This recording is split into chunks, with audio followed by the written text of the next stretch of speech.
nagko-comment part 2 daw, part 2. So, nilagay ko na lahat dito. So, ulitin na natin.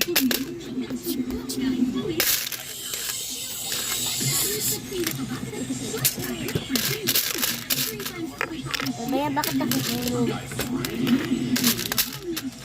Nag-comment, sabi niya, kaya nahuhulog kasi ang liit.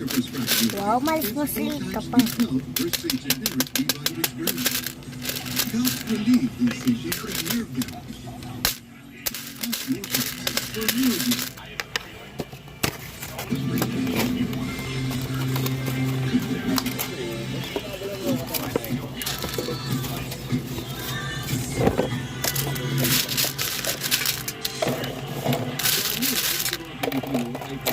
Lagyan na natin.